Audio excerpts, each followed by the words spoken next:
Welcome, everyone. Okay, let's jump right into this fascinating explainer of Michael Urias's life testimony. Today, we're mapping out a deeply emotional, profoundly complex journey.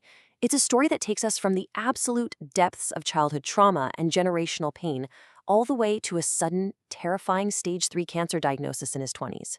What we're unpacking today is so much more than just a medical history. It's a truly gripping narrative of survival. I mean, think about it for a second. How does a psychology student, someone literally dedicating their life to studying the human mind, manage to hide a severe drinking problem while simultaneously facing stage 3 cancer? To understand how Michael got to this massive life or death crossroads in August of 2022, we really have to peel back the psychological layers of his past. Because as his testimony reveals so clearly, his physical illness didn't just appear out of nowhere. It was accompanied by a lifetime of hidden trauma that had been building up for decades. Section 1. A hidden struggle and diagnosis. We begin this story right in the middle of his last year of undergrad, and his daily life is defined by this massive, striking duality. On one hand, you have his incredible academic ambitions. He's aiming for medical school and psychiatry to heal others. But on the exact same hand, he's battling a social anxiety so debilitating that he couldn't even sit in a 600-person lecture hall without drinking first. He actually mentions that he couldn't even open a simple email without having a beer. It's just wild to think about. And right in the middle of this intense, hidden reliance on alcohol just to function day to day, he gets hit with a dual lymphoma cancer diagnosis. Stage 3 aggressive large diffuse B-cell lymphoma. Moving right along to Section 2, Roots of Generational Trauma. To truly wrap our heads around the overwhelming anxiety that drove him to the bottle, we have to travel back to the rural mountain town of his youth. Now, Michael frequently uses a very specific theological concept, generational curses, to explain this family history, and getting a grasp on this is absolutely vital to understanding his mindset. He specifically points out how his biological father's struggles with a stepfather tragically, almost perfectly mirrored what Michael himself would eventually endure. He saw these cyclical patterns of abuse and broken families as something directly passed down through his ancestral line, kind of like a dark inheritance carbon copied from one generation to the next.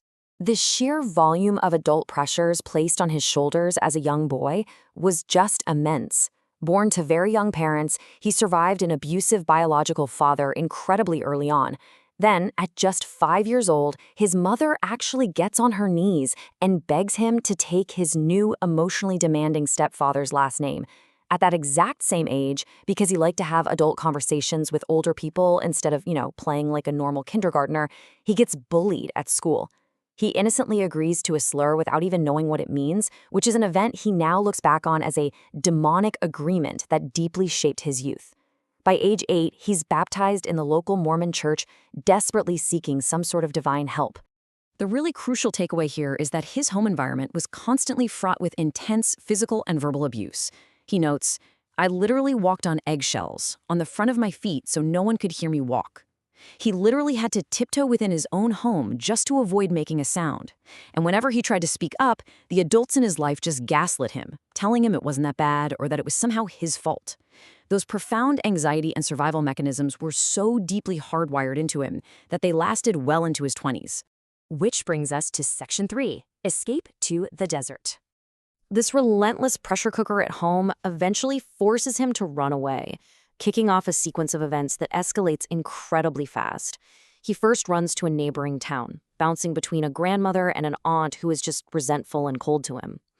Well, one day he has too much to drink and accidentally dialed pads his mom on an old Verizon chocolate phone. We all remember those, right?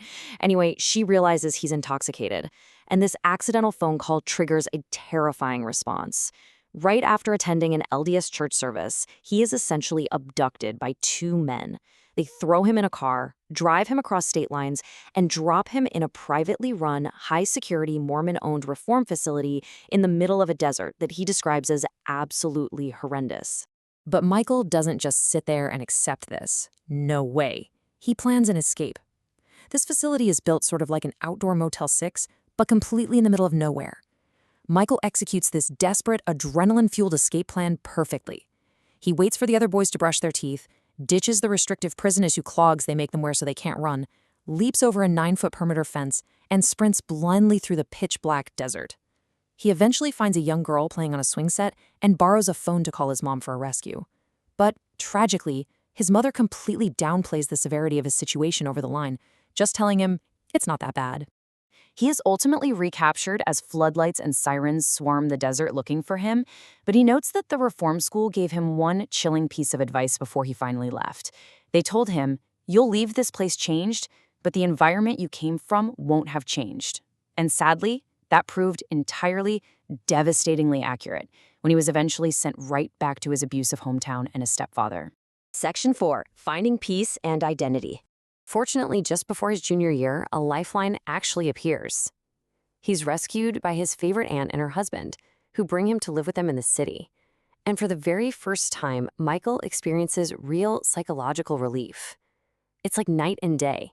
He goes from a hometown environment of constant fear and walking on eggshells to his aunt's home, which he describes as peaceful, structured, filled with unconditional love, and completely devoid of screaming or cursing.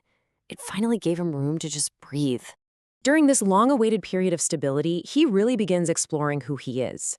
He comes out to his family, who are surprisingly supportive, and he experiences his first real taste of freedom out west, falling completely in love with California.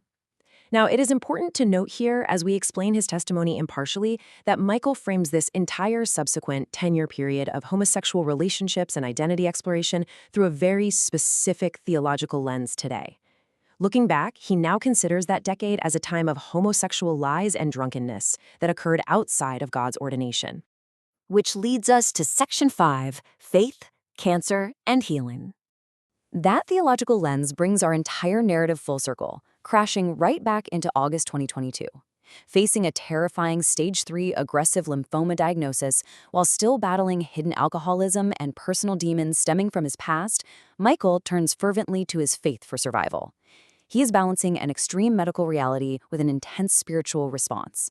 He immediately prays to God for intervention, but he also continues undergoing intense R-CHOP chemotherapy, all while maintaining his rigorous university psychology studies without taking a single break. Just 1 month.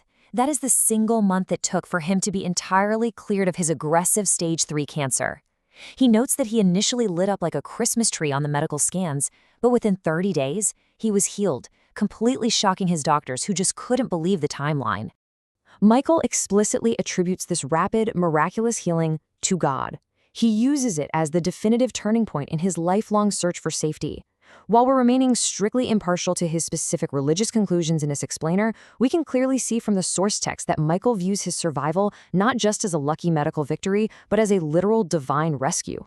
To him, it was a final breaking of the generational curses and trauma that had chased him ever since he was that little boy walking on eggshells.